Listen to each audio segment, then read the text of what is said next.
Today I've got something kind of special for you guys. We've got the Arceus Ultra Premium Collection. We're going to be opening this up.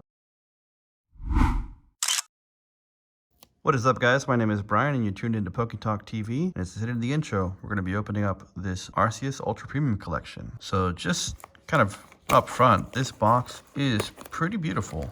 I love the design. It'll be great up on your shelf as a display piece. Get this disgusting sticker off of there. There we go. Look at that. Much better. All right, it looks like this little cover bit here just slides off and reveals, wow, that's a little shiny. Very nice, though. Let's take a look here. One of the downsides to this box is nothing's really put in there real well. They seem to have this problem with the Ultra Premium collections. They kind of just shove stuff in there and there's not enough proper organization.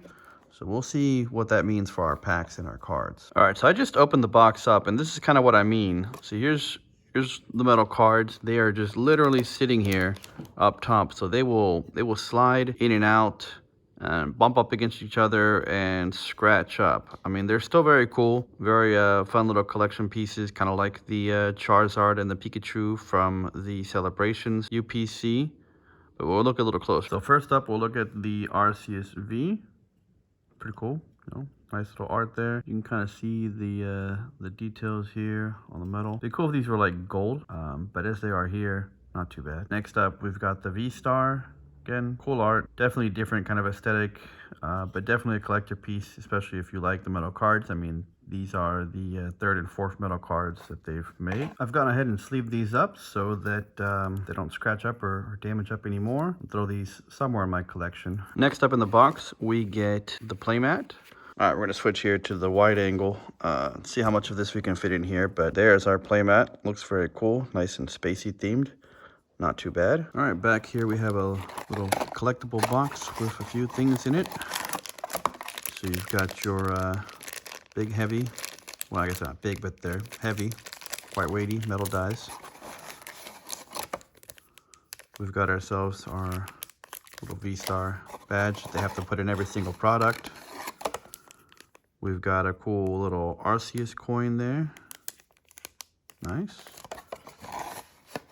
All right, that's it for that box. And finally, we get to the packs. So you've got 7 packs here and 8 packs here. Total of 15 packs, one less than what you would get in the Charizard UPC. Do note this box is $100 and exclusive to GameStop. Looking at our pack selection here, we got a bit of a variety. So you get 4 Lost Origin packs, 4 Astral Radiance packs, 4 Brilliant Stars packs, 2 Evolving Skies, and lastly, 1 Vivid Voltage. Here we're with our first pack. It's going to be Vivid Voltage. Honestly, I have not opened much of Vivid Voltage at all since I got back into the hobby not too long ago. It's your code card. So it'll be interesting to see what we get out of here. But let's see what we get as we start with some water energy. Haven't seen many of these cards. But I know what we are looking for. We're looking for that Chunkachu. Let's see what we get. All right, our reverse is a Whismur. Okay, nice.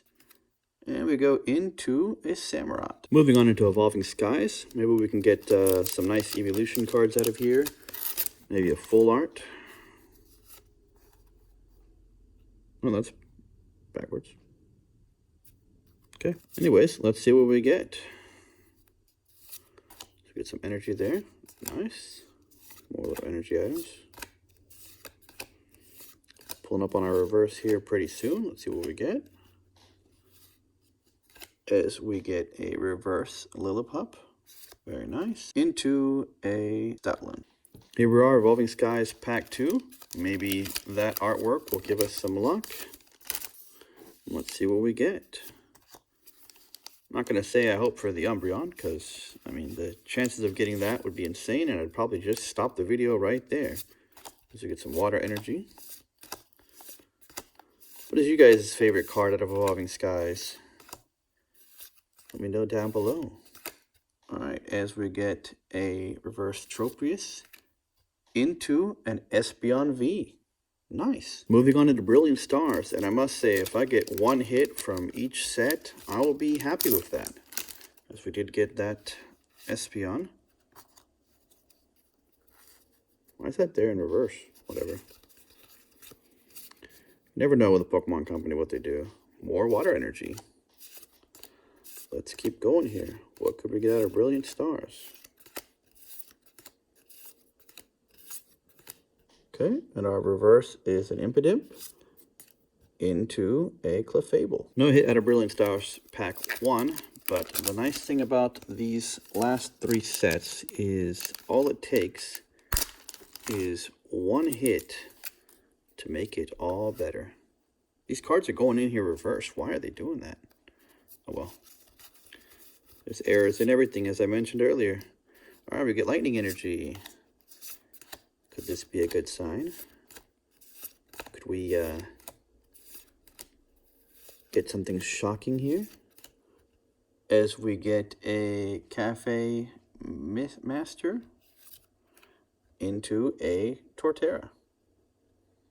At least that's a holo. Here's that last code card, and if I didn't show it because it was in there reverse and stuff. So let's see. In fact, I'm going to check these before I show them to you guys, just in case they're also in reverse. All right, cool. Nope, that one's not, so we're good here. So there's that code card. And we're in our 3rd pack of Brilliant Stars. I'm over here thinking this is an earlier set as I'm flipping 3 cards instead of 4. We got one more Brilliant Stars pack after this, so let's see what we get out of the first one. As our reverse is a Farfetch'd into a Honchkrow V. Cool. Last pack of Brilliant Stars. It's always kind of fun to see how close you can get to what you paid for in pack value. Usually you never come close, but it's still always fun to check, you know? Also, which of these sets is your favorite?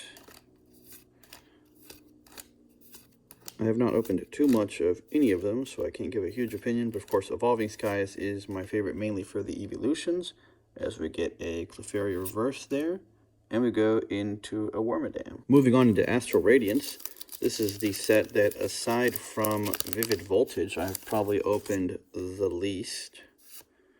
Again, the code card is facing in the wrong direction. Nothing like a spoiler to make your day that much better or worse. That's all right. We'll just blow through this pack. All right, as we get a Ponyta, and a Regigigas. All right, here I am shooting this pack of Astral Radiance again because the code card was in there upside down again. So there's your code card. Get your stuff together, Pokemon Company.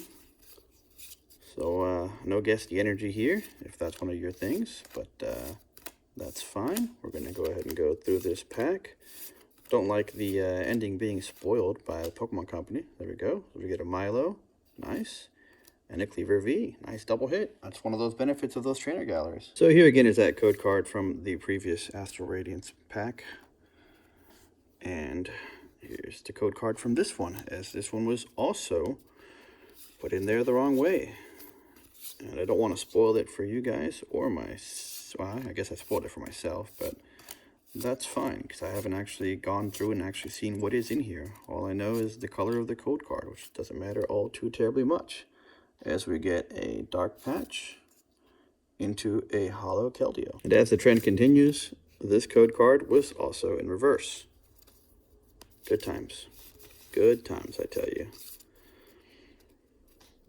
I'm really looking forward to some of the Crown Zenith stuff coming up next year, though. That'll be a really cool set. Lots of art cards and special art cards. A little bit of spoiler there, as we get a Mightyena from the Trainer Gallery into a Darkrai V. Astral Radiance has really taken the cake so far here as far as pulls, as we've gotten 4 hits out of those 4 packs. Of course, 2 of them didn't have any hits, but the other 2 really made up for it with their Trainer Gallery pulls, so that's always nice to see. Lost Origin has quite a bit of work to go if it wants to have a chance at dethroning it. And here we go already. So we get a Roserade into a Vileplume. Looks like Lost Origin wants to swing for the fences itself, so let's see what we get out of the second pack. We are already 1 for 1. can we become 2 for 2?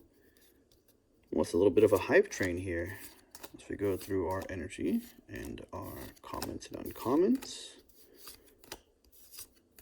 It's a cool card. As we get a, Roserade into a Buffalont. Those of you who have seen my other openings know I do not have much luck. So the pulls that we have gotten today so far, I'm actually pretty happy with. My luck is typically awful, which is why I end up just buying singles from like TCG Player and other people in the local community or eBay. But I got a video coming up on where to buy Pokemon cards and be careful. We got a Wurmple into a Hisuian Gutra V. Here we are on our last pack of Lost Origins and final pack of the opening. Can we get a nice hit here to finish it off? I want to thank you guys for going along with me for this ride. The good times and the bads, the hits and the misses. As I would do at least one of these openings a week, I recommend you do subscribe and stick tuned as our last hit is a Hisuian Gudra V-Star. Alright, so here's what we got out of the box. So there are our Holos. Nothing super special there. But we did get quite a few hits here. 1, 2, 3, 4, 5, 6, 7, 8, 9 hits. Let me know which of these hits was your favorite down below in the comments section. With that being said, guys, I want to thank you for coming by to watch this Arceus VSTAR unboxing and review. Hope you guys enjoyed the pulls. Also, if you want to see some more Pokemon openings, there should be a playlist right there. And if you want to see my Is It Worth It video on the Charizard UPC or the Arceus UPC or any other products I decided to cover, there should also be a playlist right there. This will be the last video that I wear this dorky looking headset, as I've got a mic coming in this Sunday. So I'm pretty excited about that. Hopefully that'll even up the audio quality for you guys. Again, thanks for watching, subscribe, and I'll see you next time.